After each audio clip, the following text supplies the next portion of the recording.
This podcast is brought to you by Rebel News. That's right. So if you want to support us, why not do it in a win-win fashion by shopping for yourself? One of my favorite things to do. Head to rebelnewsstore.com to pick the patriotic gear that pleases your heart. And while you're there, use coupon code DREA10 to save while you do.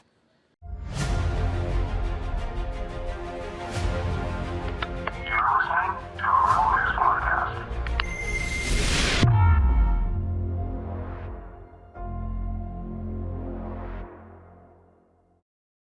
Tonight, Tamara Lich's years-long trial finally comes to an end, and I'm here to report it to you.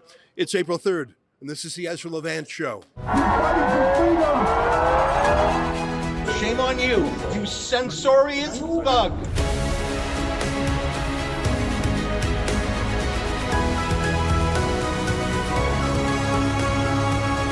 Well, court is done for the day. Let me check the time. It's just about 4 p.m. We started just after 10 a.m. The judge basically read through the meat of a 105-page ruling. There were a number of counts, a number of charges against both Tamara Lich and Chris Barber. They were acquitted on most of them, including intimidation, obstructing police, but they were convicted on mischief. And in the case of Chris Barber, he violated a particular court order that applied only to him. So I suppose from one point of view, as one fellow in the gallery said to me, he said, that's a great outcome. Most of the cases were acquitted. I don't feel it's a great outcome at all. It's like being shot at with 6 bullets and only one hitting you. That's a disaster. I think this is a disaster for civil liberties. And some of the language used by Chris Barber, Tamara Lich's co-accused on TikTok, the language was harsh, and I could imagine that it would hurt a judge's ears to hear things like, we're shutting down this city, we wrecked this city, like very boastful language about committing a nuisance to the city. It would be hard to look at that without getting a feeling that Chris Barber was meaning to commit mischief as opposed to just a peaceful protest. But what did Tamara Lich ever say? Literally, hold the line was the worst thing that the prosecution could come up with. And the judge, bizarrely, said that hold the line can be wonderful, like when police say it. And she quoted on several occasions where police said, hold the line. And that was considered fun and playful and positive. But when Tamara Lich said, hold the line, well, that's proof of her mental intentions to commit a crime. I found that unpersuasive and appalling. And I really feel like there's 2 tiers of justice in Canada right now. If you are a Hamas supporter, if you are even a foreign national in Canada supporting Hamas, you can walk down the streets and chant Intifada Revolution, which means a violent pogrom against Jews. You can chant from the river to the sea. You can do all that with complete impunity. And more than that, you can block the streets. If you've looked at the pro-Hamas protests in places like Ottawa, Toronto, and Montreal, they always block the streets. And sometimes they have a prayer in the middle of the streets. Of course, there's 100 mosques in Toronto and Montreal. The prayer in the streets is not a religious act. It's a political act of domination, of blocking the streets. And that is never prosecuted. Have you once ever seen police even ticket people if they're pro-Hamas extremists taking over the streets? And yet that is exactly what Tamara Lich and Chris Barber were found guilty of. Like I say, 2-tier justice. And the problem with 2-tier justice is that it erodes public support for the system. And we have this grand compact, this grand agreement in Canada that we all submit to the rules of the game and we accept the outcomes because the rules are fair enough and we trust the people who implement them enough. But, you know, I was in the courts in Lethbridge, Alberta. I was in the courts in Lethbridge when I saw the Coots 3 convicted and the Coots 4 were convicted, and Arthur Pavlovsky was convicted for giving a sermon in support of the truckers. And again and again and again, our side of the equation is criminalized and sentenced in some cases to long jail sentences, lengthy trials, but the other side isn't. They get a police escort.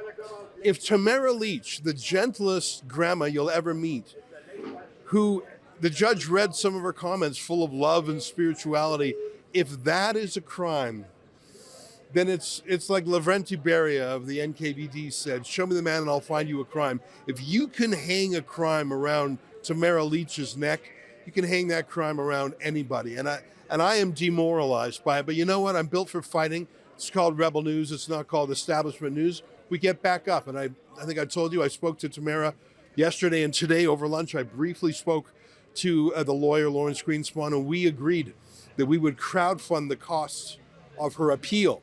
We're not going to let her face this by herself. It's an enormous uphill battle. I counted 9 lawyers in the room. That's an enormous battle force. And of course, the government spent $10 million between the policing and the prosecution. The least we can do is help Tamara Lich. And I promised her that we would crowdfund for her. And she accepted the help, and so did Lawrence Greenspan. So that's the thing. You know what they say, don't get mad, get even, get ahead. And what I want to do is help her get ahead. I want to help cover the cost of her appeal. Remember, this was a serious judge who took the case seriously. I won't deny it. But it is the lowest court. And you can appeal this ruling to a higher court. And that, too, can even be sought to appeal to the Supreme Court of Canada. So it's a loss. Absolutely, it's a loss. But the game is not over. Well, I'm about to go back to Toronto now. It'll be interesting to me if any of the political candidates remark on this. I don't think they will. But I think this is a very important case. This can be seen in part by the fact that there's so many mainstream media here, as well as actually so many independent citizen journalists too. That's my report from Ottawa. Keep watching Rebel News and keep fighting for freedom every day.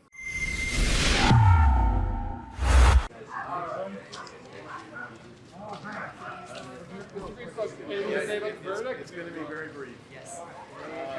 So your summation of the day, Mark Greenspan. Better afternoon than morning, that's for sure. Yes. Was it Meatloaf who said 2 out of 3? 5 out of 6 ain't bad. I can't comment on the mischief charge or any of the aspects of the judge's decision while the matter is still pending for sentence. And that's about all I can tell you at this point. Are you expecting a similar sentence to Pat King's? I won't comment on that, no. Fantastic, sir. Awesomely done. It was a masterclass. Thank you. Well, I mean, it's bittersweet. We were hoping for a full acquittal. She was, of course, convicted. Tamara Lich was convicted for mischief and counseling mischief, but the counseling mischief was stayed at the behest of the Crown. So really, it's 1 for 6 when you take into account the fact that she was not guilty for intimidation, counseling intimidation, obstructing police, and counseling obstruction. So technically, it's about 1 for 6, which some would say it's a pretty good result. Obviously, we were hopeful for no convictions at all. Because she read her judgment, it's often difficult to process or digest everything because it was about 5 hours of her reading and going through sort of dense case law. She mentioned some Court of Appeal cases, some recent freedom protest convictions. And so obviously she's bound by precedent there. So we're going to have to go through and look to see how that lines up with Tamara's case. She did say that a couple recent cases expanded the notion of a mischief to include not just people who actively, physically block the road, but those who are around the event and are integrated with it sufficiently. So that's how it seems that Ms. Lich was drawn into the conviction. But we're going to have to review that and see whether or not, the client wants to appeal and what her lawyers wants to do. They mentioned that when Tamara said, hold the line, it's had a big impact on the decision. Can you tell me more about this? Sure. So that was a phrase that you heard throughout the Freedom Convoy, and it was actually used by the police. And Justice Perkins made a point of saying that that's ambiguous, just as a plain phrase. So you have to look at when it's said and in what context it's said. And so for the mischief charge, she looked at those words and said that contributed to the element of the offense, the mischief and the counseling mischief. But when it came to intimidation, that phrase, and obstructing police, that phrase didn't have a single meaning such that she could attribute it to the element of defense. So it was ambiguous in that context, whereas in the context of the mischief, it wasn't ambiguous. It allowed her to draw a conclusion that they were counseling people to interfere with or obstruct the road. So that was a key phrase, and she did mention it several times, and both the defense and the Crown had pointed to that to support their own case or the defense. Ezra mentioned we are ready to go to Court of Appeal. Do you think it's what do you think about it can be better or? Well, if you're asking me to speculate as to what the client's going to do and what the court might do, I'm not going to do that. But I can tell you that both the defense counsel and the Crown will look at that, as they always do, and determine whether or not they're going to appeal. They have to say what their likelihood of success is, whether or not they feel that Justice Perkins got the law correct, and what their chances are of success. And of course, it's going to eat up more judicial resources either way. So yeah, we can only wait. They have 30 days. The Crown has 30 days to make the decision, so we'll see. I'm disappointed, obviously. It's a lot to digest. It's not the outcome we were hoping for, but I think the disturbing part about this, more than anything else, is the fact that the standards that the general public are held to are exceptionally high, and the politicians down the street, the standards for them are exceptionally low. I mean, how many scandals does the Liberals have to be involved in, and not one of them have ever been accountable for the fact that thousands and thousands of Canadians felt the need to leave their homes to travel across Canada to come here to push back the actions of the government, and none of them have been held accountable. But Chris and Tamara, the standard is just so high for them, right? So this is what really is disturbing and frustrating about the whole thing. But I'm not a lawyer, but you'd have to talk to a legal expert like Eva to understand that more than I do. How do you feel about today? Well, I'm just going to echo what Tom had to say, and I don't think that this should be something a lawyer has to say. But on behalf of Canadians, I think our government needs to be held to account and not Canadians. Thank you.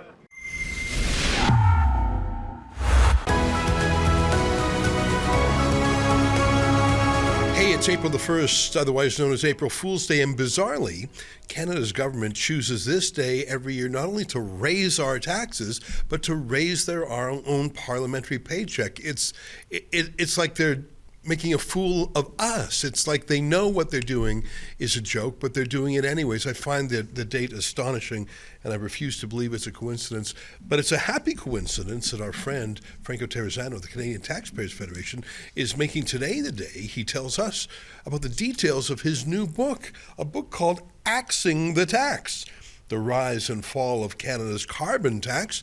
And Franco joins us now. Franco, great to see you again. Congratulations on the new book. Hey, thank you so much, Ezra. I really appreciate that. April Fool's Day, it really is crazy that that's the one day a year that they choose to raise so many of their taxes, including alcohol taxes, MP pay, senators pay. I don't know. I just can't get over the coincidence. Maybe it's just me, but it feels like an insult added to injury. Tell me, though, about your book, because you guys are really the number one watchdogs in Canada against tax hikes. Take it away. Tell me about your new book. You can get it on Amazon. Make the case to our Rebel News viewers for why they should pick up a copy of Axing the Tax. Well, Prime Minister Mark Carney wrote a book, hundreds of pages long, praising the carbon tax. Here is the book showing you why the carbon tax always was and always will be a scam for the ordinary Canadians who are forced to pay the bill. And Ezra, as you know, as your listeners know, yes, Canadians forced the Liberal government to back down on their own consumer carbon tax. But look, folks, the fight against carbon taxes is not over yet. And that's one of the main reasons why I wrote this book, right? Because you can already see the carbon tax activists trying to spin this like, oh, well, the carbon tax was a good idea. Trudeau just bungled the policy or he messed up the communications. But But, that couldn't be further from the truth. The carbon tax is always going to make your life more expensive, and it won't work to reduce emissions, especially in a place like Canada, where we are 1.4% of global emissions. So I wrote this book for two reasons. Number one, to show you where the carbon taxers are going to fight in the future. They're going to relabel, repackage, and try to force hidden carbon taxes onto Canadians. But number two, Ezra, I also wrote this book because this was really a David versus Goliath fight, right? For years, you had the politicians, the bureaucrats, the taxpayer-funded academics, the media talking heads, even big businesses telling Canadians to sit down, be quiet, and pay your carbon tax bill. But ordinary Canadians fought back. They went to rallies. They signed petitions. They emailed politicians. And they deserve to know that all their hard work paid off, and that, you know what, if we keep fighting, we are going to end all carbon taxes in Canada. Now, I want to point out that when Mark Carney signed his fake executive order, like he sort of copied that Trump style of signing a document in a lovely leather-bound booklet. If you read what he actually signed, he said that he was rescinding the consumer side carbon tax, not because he disagreed with it, not because it was wrong, not because it was counterproductive. He simply said it was divisive, that it divided us against each other, which is obviously true. Now, I think the division is like 80-20 people who are against it. But the reason I mention that, Franco, is that he's not disavowing it. He's not saying this is a bad idea. He's just saying, I've got to get through an election. An election, I need to get as many stones out of my shoe as I can before I start this race. Pierre Poilievre's been working on the carbon tax for years. Let me take his issue away from him. And I'm not going to say I'm against it. I'm just going to say for now it's divisive. So I think even the way he signed that fake order should chill us to the bone. Because the moment he's not worried about division anymore, I think he's going to spring it back in. And that's the thing. He didn't repeal the underlying legislation. Parliament has not reconvened. He's just, I don't even know if he has the power to do it. He's just said, I'm not going to collect it for a while.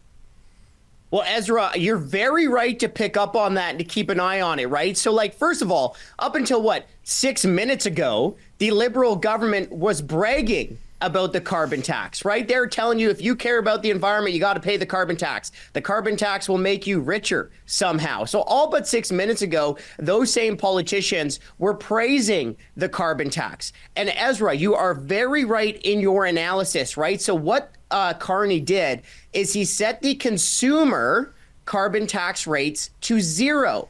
But the legislation is still on the books, which means that after the election, technically, politicians could come back to the House of Commons and crank up that carbon tax again.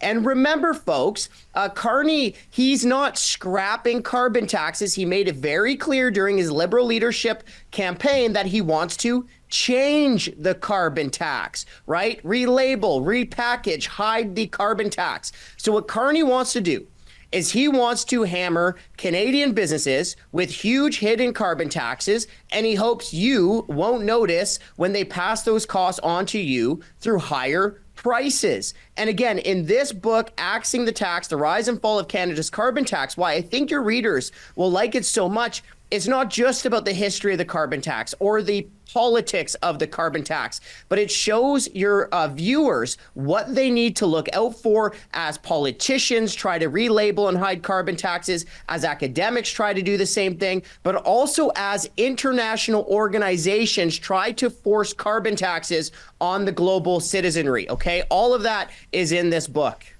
You know, I'm so glad you mentioned international organizations because Mark Carney is the NGO VIP. He was on the board of the World Economic Forum. He has not one, not two, but 3 passports. He calls himself European at a recent World Economic Forum panel. Last year, he told the U.S. Congress he lives in the UK. And I think he's being honest. I think he thinks of himself as a man bigger than any one country, but not just that he's big, that like Gulliver in Lilliput, you know, voters are those little pesky creatures trying to tie him down. And he's bigger than that. So it's not just that he thinks of himself as bigger than Canada.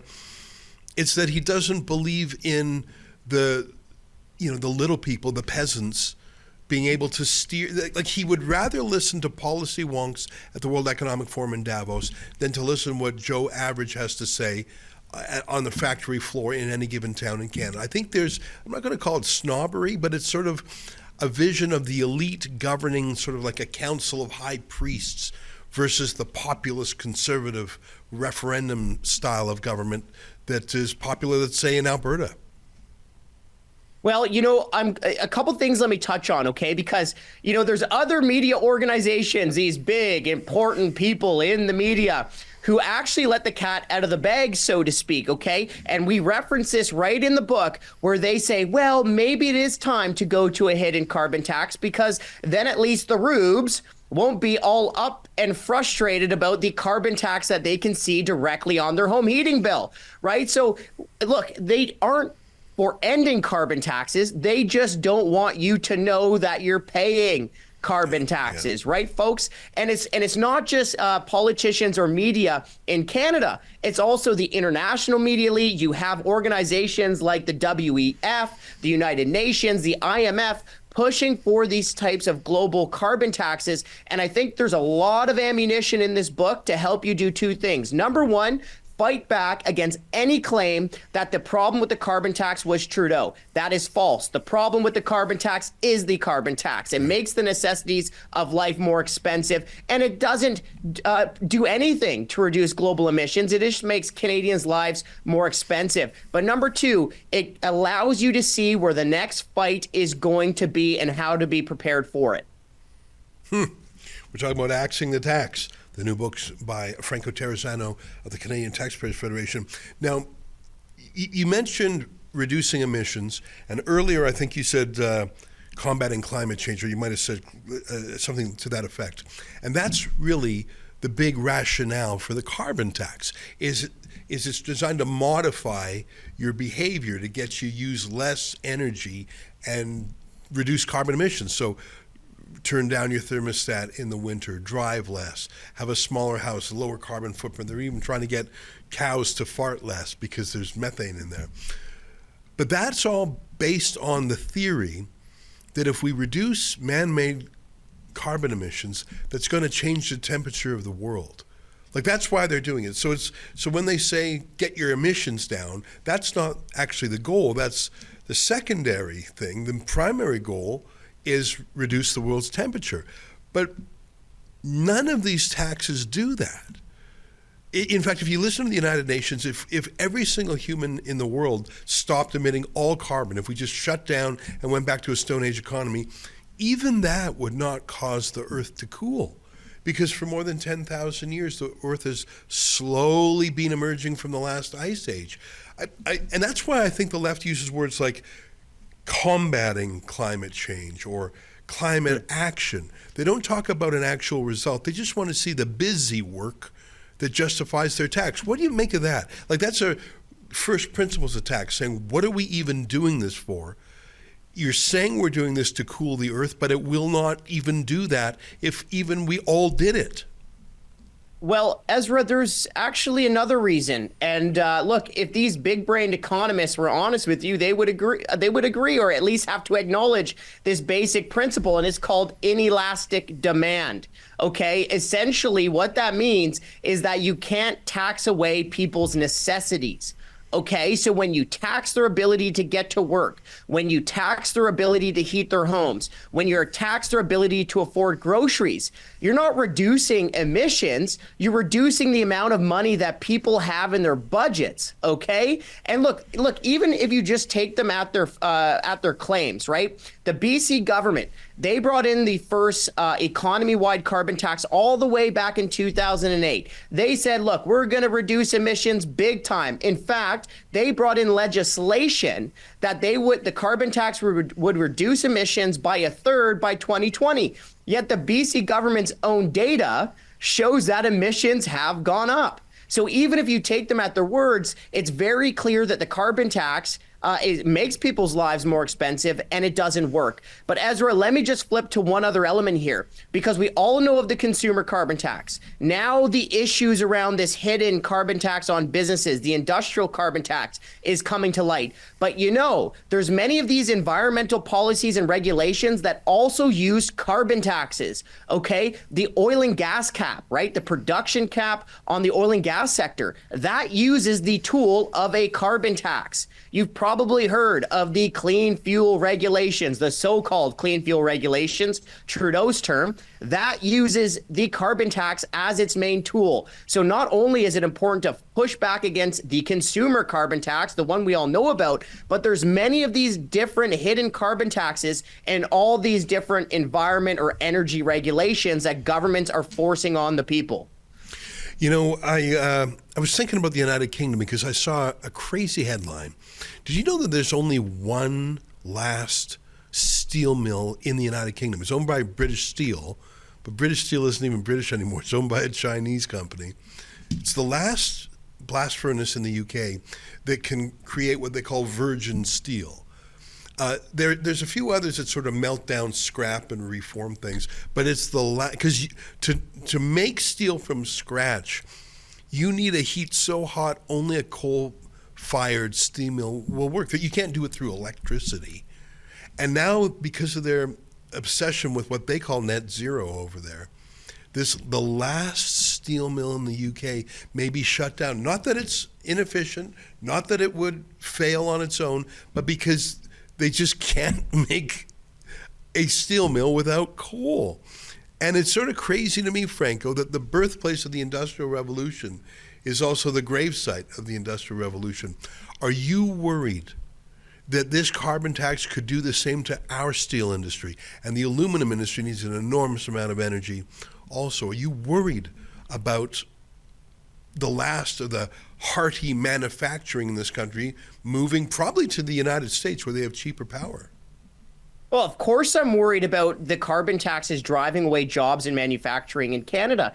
And I'm glad you brought this up, because this really shows why Carney's hidden carbon tax on business is the worst of all worlds, right? It'll mean higher prices for you as refineries, utilities, fertilizer plants pass on costs to consumers at the end of the day. But what it also means is this carbon tax on Canadian business will push businesses to cut production in Canada and set up shops south of the border.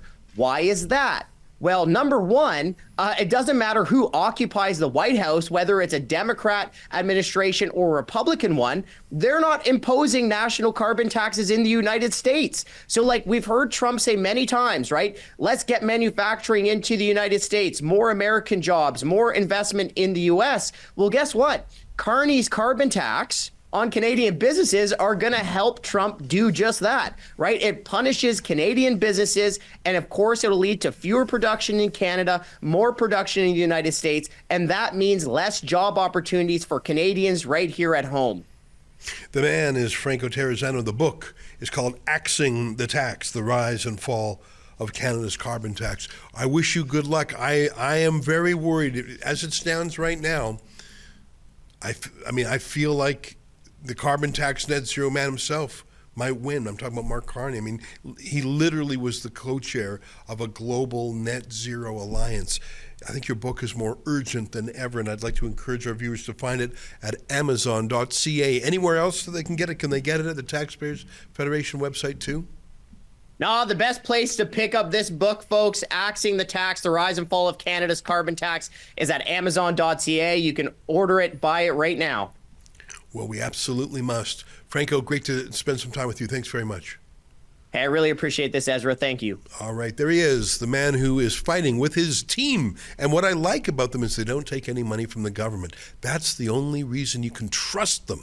Because anyone else who takes government money, well, they're just, if you pay Peter, if Peter pays Paul, you know how the saying goes.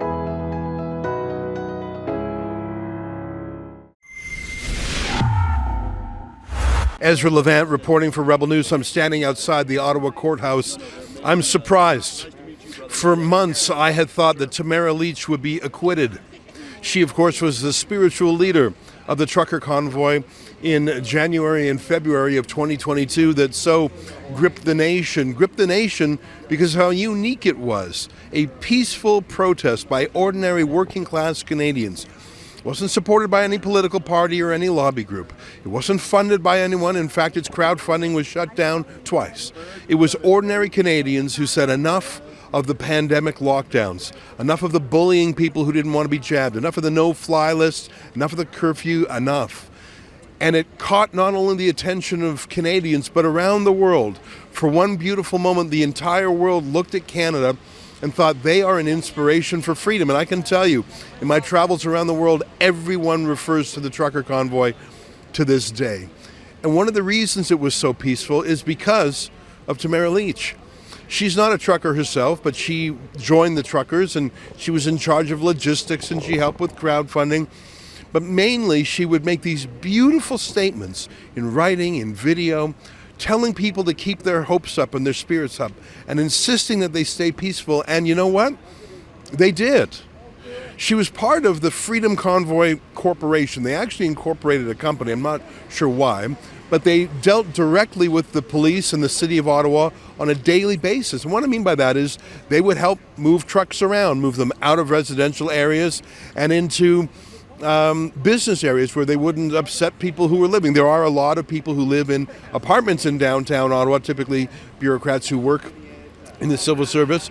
They worked with police in the city to move the trucks to Wellington Street, which is the big road next to Parliament, where no one lives. And frankly, no one worked. Of course, civil servants in Ottawa still haven't gone back to work. There's a lot of work from home, even though it's 2025.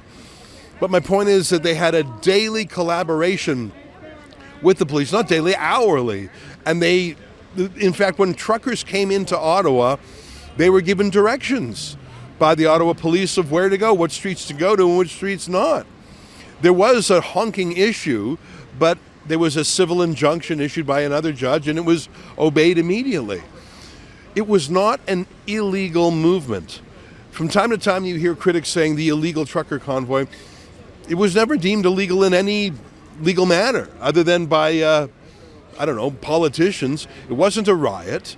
The Emergencies Act did not ban peaceful protests, and the Emergencies Act itself, the invocation of it was deemed to be illegal and unconstitutional by the federal court.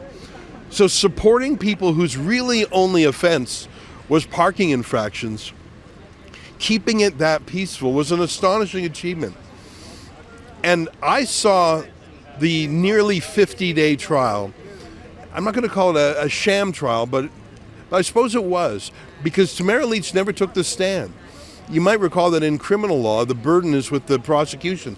They have to prove you're guilty. You don't have to prove you're innocent. So Tamara Lich didn't take the stand because she was confident that the government couldn't prove she did anything, and indeed she didn't. She didn't drive a truck. She didn't block anything with a truck. She didn't encourage violence, the opposite. She encouraged peace. And her co-defendant helped organize the truckers to be to conform with what the police wanted. I'm just astonished that she was already jailed for 49 days, and then the trial itself had almost 50 days worth of hearings. This whole thing's been going on for 3 years, and I thought surely the judge will see that this is not in the public interest, that this is an abuse of the law, that this is turning the process into the punishment, that allowing this endless series of witnesses who had no direct contact with Tamara Lich. What was astonishing to me as I listened to the hearing in the days I attended was that the people the Crown called had never met Tamara Lich, never seen her, never talked to her, never emailed back and forth with her. How are you a witness in her trial if you never even met her before? Like, aren't witnesses supposed to give evidence about what they saw or heard? Instead, it was witnesses giving evidence about how they felt. There was this one civic official, I think his name was Mr. Ayotte. I watched him testify. He just would talk about how he went for a walk and he would hear horn honking or see trucks. He didn't take notes. He didn't take videos. He just sort of had a dear diary. Today I saw a big bad truck. And I listened to almost a day of his testimony and I was astonished that this was even allowed. I thought to myself, and I said, that the judge is only allowing this mockery of a trial so that the Crown doesn't have grounds to appeal. The judge is deferring to the prosecution in every aspect so they can't later complain that it was an unfair trial. But the joke's on me. The judge was with the prosecution. Now, there's still about 30 pages left for the judge to read in her ruling today, but we know that she's been convicted on the first count. She'll surely be convicted on others, and it really doesn't matter. Convicted on any of them is a scandal.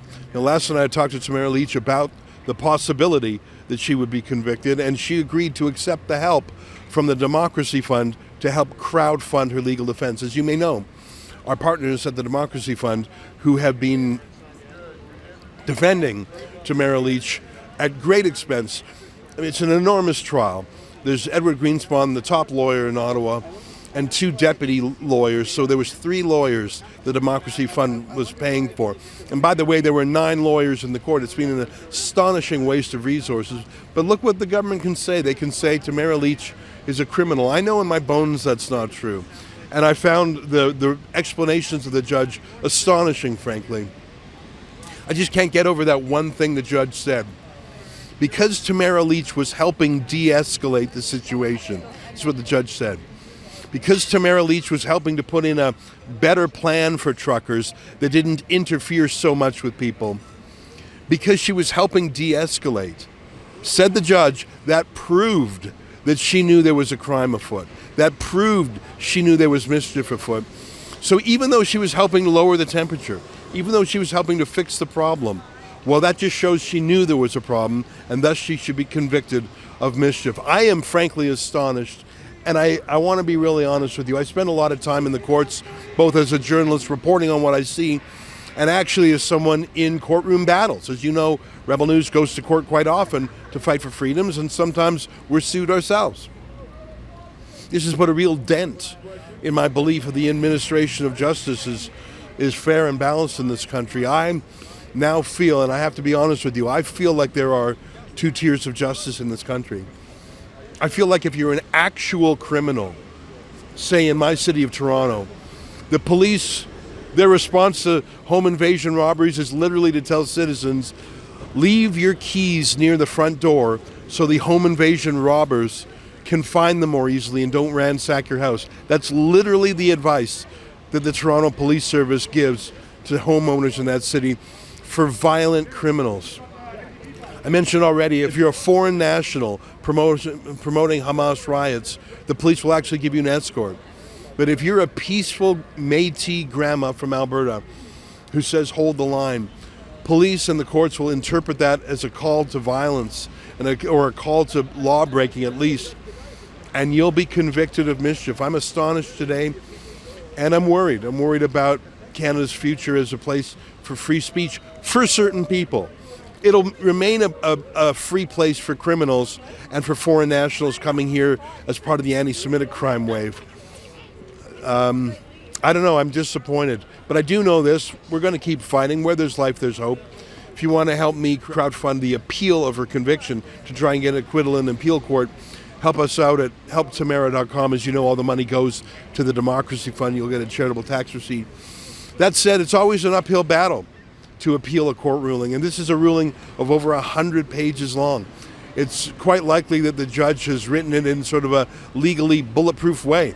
So I don't want to mislead you. Appealing this ruling will be an uphill battle. I think we have to do it, though. If we won't, who will?